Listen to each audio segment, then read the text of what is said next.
तो बीजेपी ने तय किया है राज्यसभा के उम्मीदवार। कल भी घोषणा हुई थी, राज्यसभा के लिए नाम तय किए गए हैं। उससे आपको रूबरू करा दें, चुनीलाल गरासिया और मदन राठौड़ का नाम यहां तय किया गया है। बीजेपी ने तय किया है राज्यसभा के लिए उम्मीदवार और ये दो नाम तय कर दिए गए हैं राज्यसभा के लिए। इस वक्त ये बड़ी और अहम खबर, चुनीलाल गरासिया और मदन राठौड़ का नाम तय किया गया है राज्यसभा के उम्मीदवार के तौर पर। बीजेपी ने ये नाम तय किए हैं राज्यसभा के लिए। ये दो नाम तय कर दिए गए हैं और चुनीलाल गरासिया और मदन राठौड़ का नाम तय किया गया है।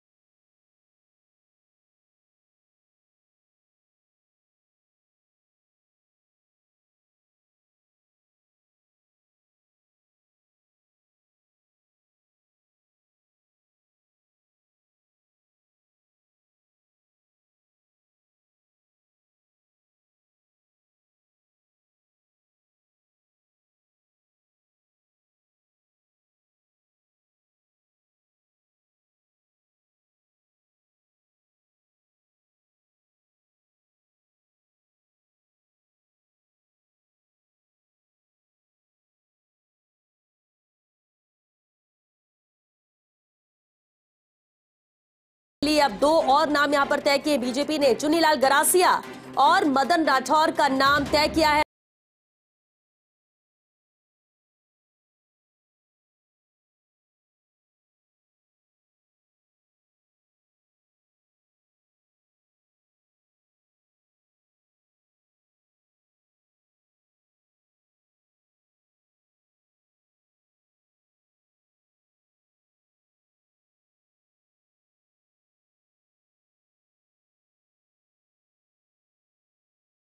किया है बीजेपी ने चुनीलाल गरासिया और मदन राठौड़। हालांकि कल जब 7 राज्यों के 14 नाम सामने आए थे, उम्मीदवारों का नाम तय किया गया था, तब यह सवाल जरूर उठा था कि आखिर क्या राजस्थान से एक भी नाम नहीं लिया जाएगा।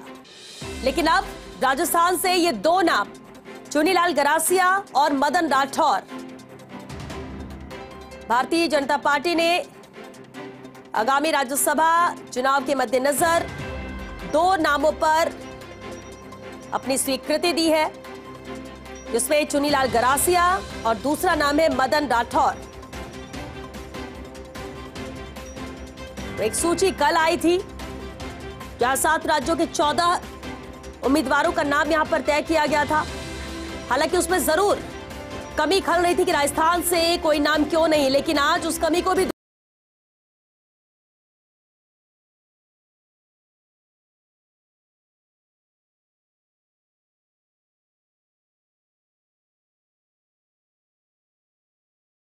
हमारे साथ जुड़ चुके हैं ऐश्वर। कल जरूर कमी खल रही थी कि राजस्थान से कोई नाम नहीं, लेकिन ये दो अहम नाम राज्यसभा उम्मीदवार के तौर पर, पूरी जानकारी चाहेंगे।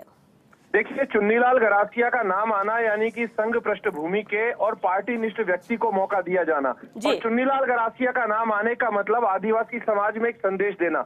मदन राठौड़ का मतलब सीधे तौर पर है कि मूल आदिवासी है, ये घांची तेली समाज से है, सुमेरपुर से विधायक रहे, उप मुख्य सचेतक रहे और इनको टिकट कट गया था और इन्होंने सब्र किया, पार्टी का साथ दिया और यही कारण रहा कि उन्हें राज्यसभा का में उनका जो नाम है वो राजस्थान से उनका नाम फाइनल हुआ है भारतीय जनता पार्टी की तरफ से। और श्वेता, यहाँ पर महत्वपूर्ण बात यह है कि दोनों ही नाम ऐसे हैं जो बिल्कुल एक सामान्य से कार्यकर्ता है और बीजेपी प्रदेश मुख्यालय से लेकर अपने क्षेत्र में सामान्य तौर पर सामान्य लोगों की भांति लोगों से मिलते हैं। और दोनों ही नाम ऐसे हैं कि अगर हम देखें तो एक तो आ जाता है मारवाड़ से और दूसरा आ जाता है मेवाड़ से। मारवाड़ और मेवाड़ दोनों क्षेत्रों को तवज्जो दी गई है, क्योंकि इससे पहले पूर्वी राजस्थान से किरोड़ीलाल मीणा को भेजा गया था, तो एक बैलेंसिंग भी की जाती है।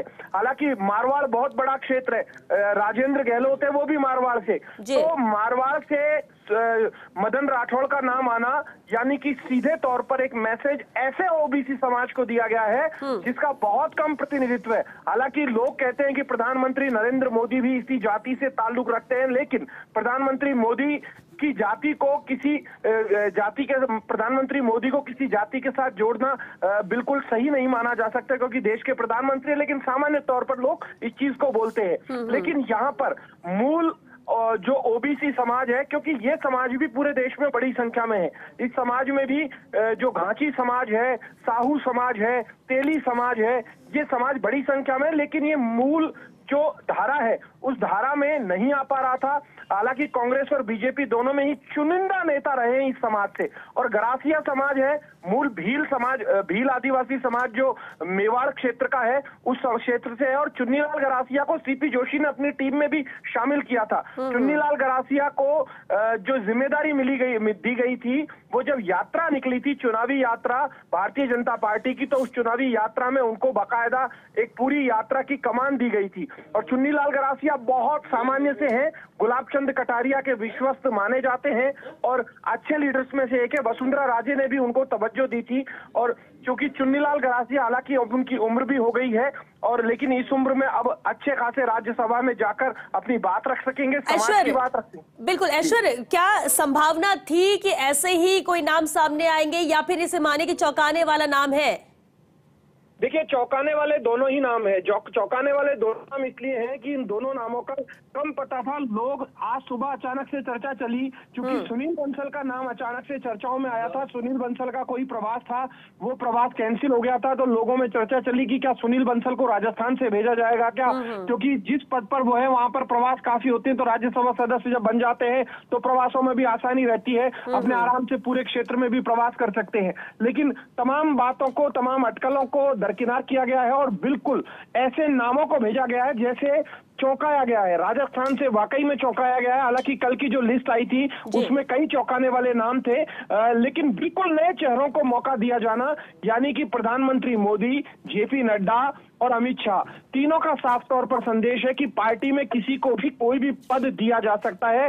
पार्टी को लगेगा कि ये व्यक्ति मुफीद है, ये व्यक्ति योग्य है, इसने पार्टी की सेवा की है, तो उसे मौका दिया जाएगा। और इसका उदाहरण अब चुन्नीलाल गरासिया और मदन लाल राठौड़ है। मदन लाल राठौड़ बहुत अच्छे वक्ता भी है श्वेता, आपने बिग फाइट में कई बार उनके साथ चर्चा भी की है, और फर्स्ट इंडिया न्यूज के पास में ही वो कई बार उनका घर भी है, वहां पर पास में आते भी हैं, तो हम उन्हें अच्छे तरीके से जानते हैं और बड़े जमीनी नेता हैं बहुत। और ऐसे ही बिल्कुल चुन्नीलाल गरासिया है। चुन्नीलाल गरासिया को जब आप मिलो, कोई सामान्य कार्यकर्ता जब मिलेगा तो वो पहचान भी नहीं पाएगा कि ये चुन्नीलाल गरासिया, नाम सबने सुन रखा है। अभी मेरे पास जस्ट अभी 1-2 मिनट पहले, फोनों से पहले फोन भी आया कि चुन्नीलाल गरासिया जी का नाम सुना था, चेहरा उनका याद नहीं है, क्योंकि सामान्य कार्यकर्ता में सामान्य की तरह ही वो रहते हैं।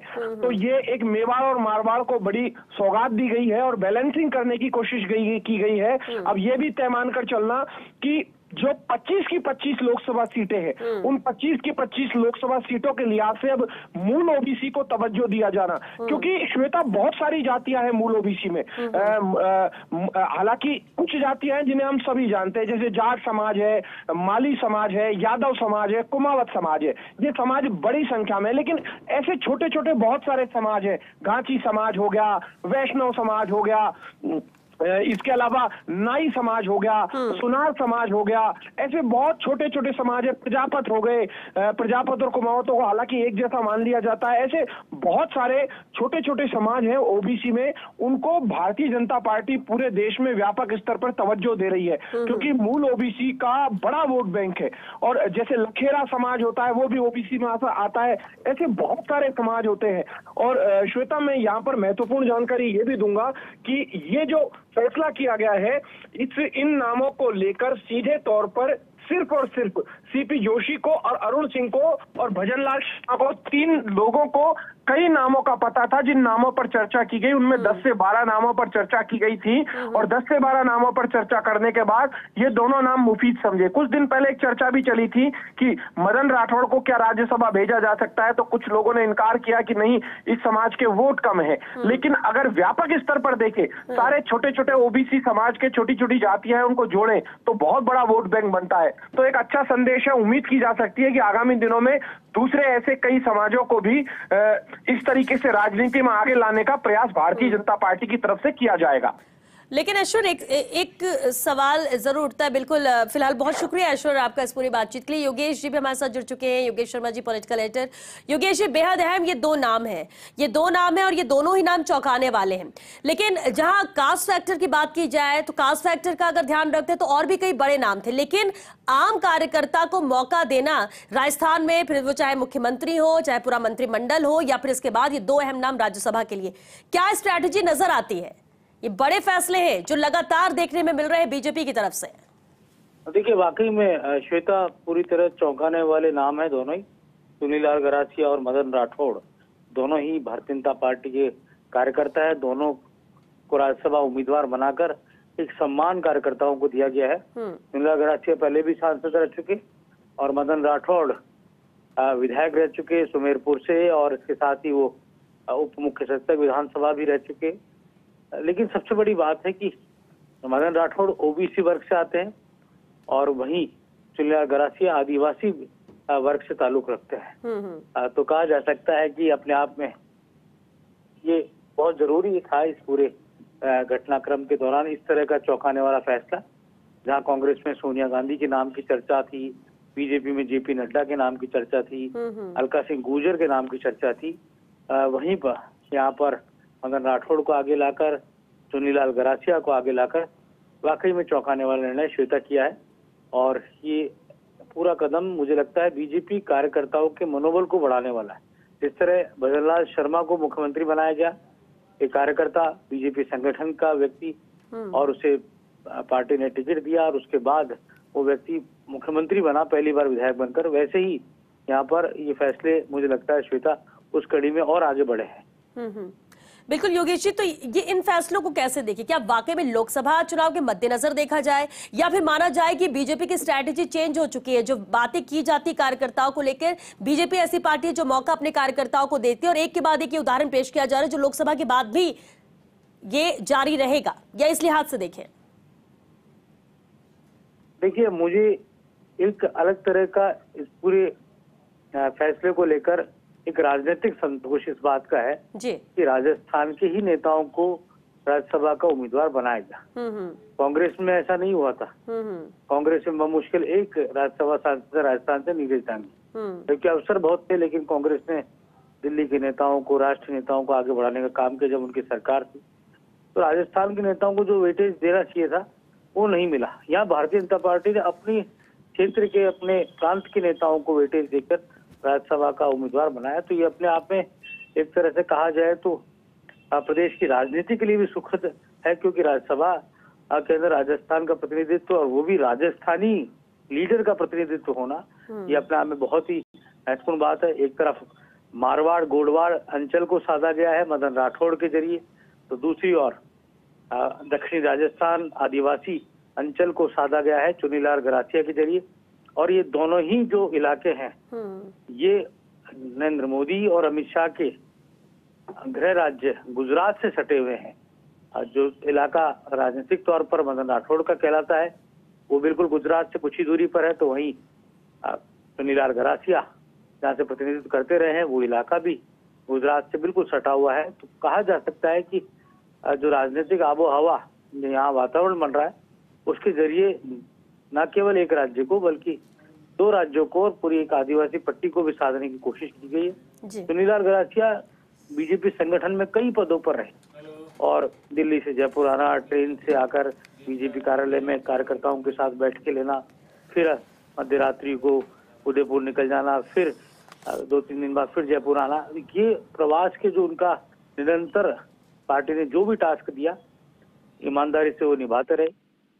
और ठीक वैसे ही मदन राठौड़ ने अपनी कार्यकुशलता, अपनी चपलता, विधानसभा में वो विधायक रहे तो तेज तर्रार नेताओं में उनकी गिनती होती थी। कुशल संसदीय कार्यों के लिए भी वो जाने जाते थे। तो वहीं मदन राठौड़ एक तरह से पार्टी के डेडिकेटेड सिपाही की तरह भी रहे। बीजेपी ने उनका टिकट काटा तब भी उन्होंने पार्टी के प्रति अपनी वफादारी को नहीं छोड़ा, पार्टी के प्रति अपनी निष्ठाओं को नहीं छोड़ा, पार्टी के प्रति ईमानदारी के साथ काम उन्होंने किया। पाली जिले में बेहतरीन परिणाम उन्होंने दिए, अपने समाज को पार्टी से जुड़े रखने का काम भी उन्होंने किया। तो एक तरह से कहा जाए तो ये बड़ा दूरगामी निर्णय है, कार्यकर्ताओं के लिहाज से बड़ा दूरगामी निर्णय है। और बीजेपी के काडर को मजबूत करने की दिशा में आगामी लोकसभा चुनाव के परिप्रेक्ष्य में देखें तो एक तरह से बीजेपी ने दक्षिणी राजस्थान को साधने की कोशिश की है।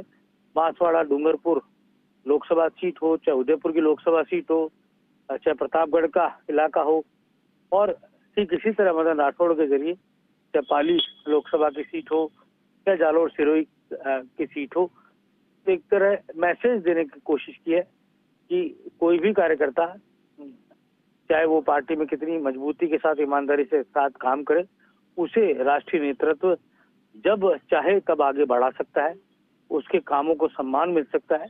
और इस दिशा में बीजेपी ने बहुत सोच समझ के, मुझे लगता है निर्णय वाकई में भारतीय जनता पार्टी के दिल्ली के थिंक टैंक का ठीक वैसा ही निर्णय है जैसा मुख्यमंत्री बनाने के फैसले के पीछे किया गया था। और यहाँ बड़े बड़े नेताओं के नाम चल रहे थे, वहीं ये दो नाम वाकई में चौंकाने वाले। जी योगेश जी बिल्कुल, और योगेश जी बिल्कुल बेहद अहम बात आपने कही। और इसे इस तरह से भी देखा जाए क्या कि कास्ट फैक्टर को भी ध्यान में रखा जा रहा है, इस लिहाज से भी हर फैसले को लिया जाता है, साधने की कोशिश की जाती है। ये दो अहम नाम का सामने आना, या फिर हम अगर कल की सूची की बात कर ले, जो नाम सामने आए थे चौंकाने वाले थे, किसी को उम्मीद नहीं थी कि इनको भी राज्यसभा भेजा जा सकता है। अगर बीजेपी इस तरह के फैसले ले रही है तो क्या वाकई में इसका असर लोकसभा चुनाव के मद्देनजर क्या रहने वाला है? कितना इंपैक्ट होगा? कार्यकर्ताओं में तो जोश भरेगा, लेकिन इसके साथ ही साथ क्या असर होगा? जमीनी नेता श्वेता, तो जमीनी नेताओं को आगे बढ़ाने से कार्यकर्ताओं में जोश बढ़ता है, इसमें कोई संदेह नहीं है। और जैसा मैंने कहा कि मदन राठौड़ जिस समुदाय से आते हैं, मूल ओबीसी वर्ग से आते हैं, और ये एक सहयोग हो सकता है कि नरेंद्र मोदी भी जिस समुदाय से आते हैं, जिस वर्ग जाति वर्ग से आते हैं, ओबीसी, उसी ओबीसी जाति वर्ग से ही मदन राठौड़ आते हैं। तो एक तरह से कहा जा सकता है। और हमारे राजस्थान में इस जाति को पहली बार भारतीय जनता पार्टी ने राज्यसभा में भेजने का काम किया है, राज्यसभा का उम्मीदवार बनाया है। तेली वर्ग से मदन राठौड़ आते हैं, उस समुदाय को पहली बार बीजेपी ने अपना उम्मीदवार बनाने का काम किया है राज्यसभा में। ये बहुत बड़ी बात है। आपको ध्यान होगा कुछ सालों पहले जब वसुंधरा राजे की सरकार हुआ करती थी, उस जमाने में कृष्ण कुमार वाल्मीकि जो हरिजन थे और उस वर्ग से आते थे, उनको राज्यसभा के लिए नॉमिनेट किया गया था। उस समय ये बीजेपी का बहुत बड़ा निर्णय हुआ करता था, और आज फिर एक ऐसा चौंकाने वाला निर्णय।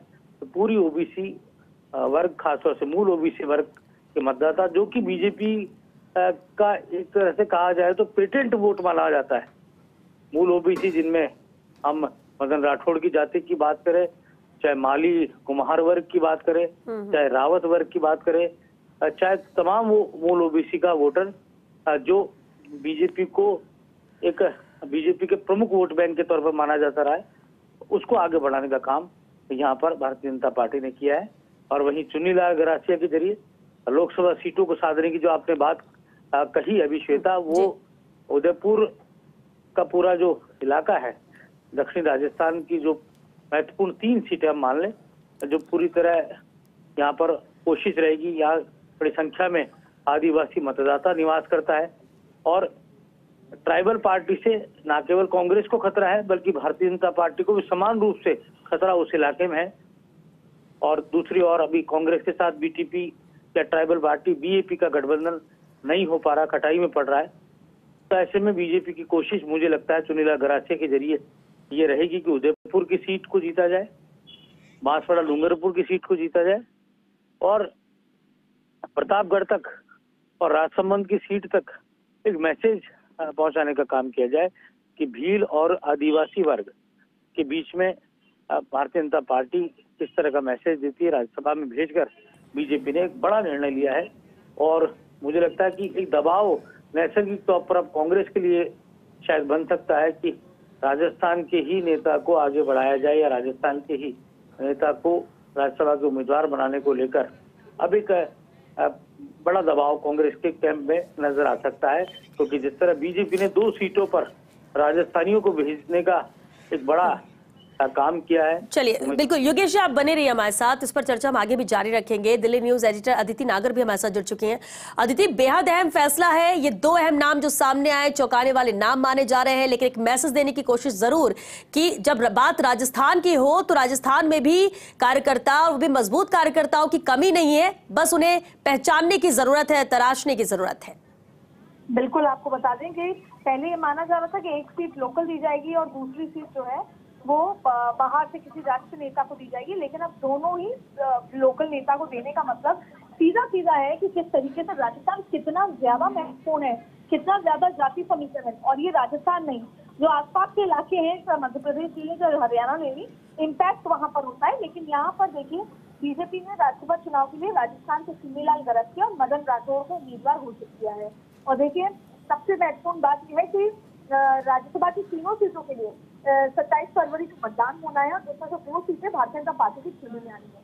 भारतीय जनता पार्टी ने राज्यसभा में जो चुनाव है उसको लेकर चुन्नीलाल गरासिया, मदन लाल को उम्मीदवार घोषित किया और ये सूची भी जारी कर दी गई है। अब आपको ये बताएं कि कितनी महत्वपूर्ण ये बात है कि दोनों ही जो लोकल लीडर्स को यहाँ से चुनाव में उतारा जा रहा है। जातीय समीकरण को देखा गया, माना जा रहा था कि जेपी नड्डा और अलका गुर्जर को यहाँ से उतारा जाएगा, लेकिन फिर मदन राठौड़, अब आप देखिए, क्योंकि कहीं ना कहीं आपको याद होगा कि मुख्यमंत्री हमेशा से राजपूत माना जाता है कि राजपूत रहेंगे, लेकिन इस बार उप मुख्यमंत्री बनाए गए, तो कहीं ना कहीं एक नाराजगी सी थी और उसको बैलेंस यहाँ पर किया जाने की बात देखिए कहीं ना कहीं सामने नजर आ रही है। फिर मदन लाल गरासिया, देखिए ये पूरा जो जातीय समीकरण को फिक्स करने के लिए SC ST OBC इन सबको फिक्स करने के लिए भी लगातार राजनीति भारतीय जनता पार्टी की मुखर है, प्रखर है। ऐसे में मदन लाल गरासिया को भी उतारना, ये दोनों ही अपने आप में महत्वपूर्ण नाम है, लोकल नाम है, और इसका इम्पैक्ट 25 सीटों पर 2024 में आपको बेहतर तरीके से देखने को मिल सकता है। अदिति, वैसे भी 25 की 25 सीटें 2 बार से लगातार बीजेपी के खाते में, ये फिर चाहे राजस्थान में सरकार कांग्रेस की हो या बीजेपी की हो, इस बार जब इस तरह के फैसले लिए जा रहे हैं, राजस्थान में सरकार भी बीजेपी की है, तो क्या ये दबाव रहेगा कांग्रेस के लिए, फिर कैंडिडेट सिलेक्शन की बात हो या फिर अभी राज्यसभा की ही? देखिए, राज्यसभा के लिए तो बिल्कुल माना जा रहा है कि सोनिया गांधी को उतारा जाए। अब यहाँ पर रणनीति कितनी बदलती है कि क्या किसी लोकल लीडर को आगे किया जाता है, क्योंकि अभी तक ये माना जा रहा है कि सोनिया गांधी को एक सेफ सीट देनी है क्योंकि वो लोकसभा चुनाव नहीं लड़ेगी। सबसे महत्वपूर्ण बात यह है, प्रत्याशी हमेशा चुनाव में, चुनाव की हर चीज महत्वपूर्ण के साथ साथ प्रत्याशी महत्वपूर्ण है कि आप चुनाव प्रचार कैसा कर रहे हैं, पर साथ साथ में प्रत्याशी लोकल जो आप जिसको चुनाव में उतारते हैं। अभी जिस तरह की स्क्रीनिंग कमेटी हुई है, एक भी उम्मीदवार जिताऊ नहीं है। परिवारवाद बेहद ज्यादा हावी है। परिवारवाद यानी जो विधायक हैं वो अपनी पत्नी, अपनी भतीजी, अपने भाई को आगे बढ़ाना चाहते हैं, या कोई सीनियर लीडर्स हैं वो अपने परिवार से आगे बढ़ाना चाहते हैं। कोई भी जिताऊ उम्मीदवारी नजर नहीं आ रही और ना ही कोई बेहतर तरीके से सर्वे हो रहा है। तो ऐसे में 25 सीटों पर आप कांग्रेस कैसे टारगेट कर रही है? प्रेशर बिल्डिंग बीजेपी की तरफ से लगातार हो रही है। अभी भी राज्यसभा में दोनों लोकल लीडर उतार दिए गए हैं। जहां पर कांग्रेस के पास एक सीट है उसमें भी सोनिया गांधी का नाम आ रहा है। तो अगर सोनिया गांधी बाहर से आती है तो जो लोकल कार्यकर्ता है उसका मन एक बार और टूट जाएगा। तो तमाम तरीके की चौतरफा प्रेशर के साथ 2024 में 25 सीटों पर राजस्थान में कांग्रेस किस तरीके से मुकाबला करेगी। हाल ही में जो स्क्रीनिंग की बैठक हुई उसमें डॉकेट कोई तैयारी के बिना नेता पहुंच गए और फिर वो प्रत्याशी या तो वो हारे हुए हैं या उनका पैनल में विधानसभा में नाम था, उनको उतारा जा रहा है। सीनियर नेता चुनाव नहीं लड़ना चाहते। तो इन तमाम परिस्थितियों के सामने तो यही नजर आ रहा है कि भारतीय जनता पार्टी अभी लड़ाई की एज में काफी आगे है। चलिए, बहुत शुक्रिया आदित्य आपका इस पूरी बातचीत के लिए, जानकारी के लिए। तो देखिए, बेहद अहम है जो ये फैसला लिया गया है। 2 नाम सामने आ चुके हैं यहाँ पर, और चुन्नीलाल गरासिया और मदन राठौड़ आम कार्यकर्ता के रूप में जाने जाते हैं। कोई बहुत बड़ा पद नहीं, लेकिन हाँ, ईमानदार कार्यकर्ता, और ये मैसेज देने की कहीं ना कहीं कोशिश कि राजस्थान के कार्यकर्ताओं में जोश भी रहे और उन्हें मौका देने के लिए पार्टी हमेशा तैयार बैठी है। तो ये ना सोचे कि आप मामूली कार्यकर्ता हैं और आपको कभी किसी पद या किसी बड़े पोस्ट पे नहीं भेजा जाएगा।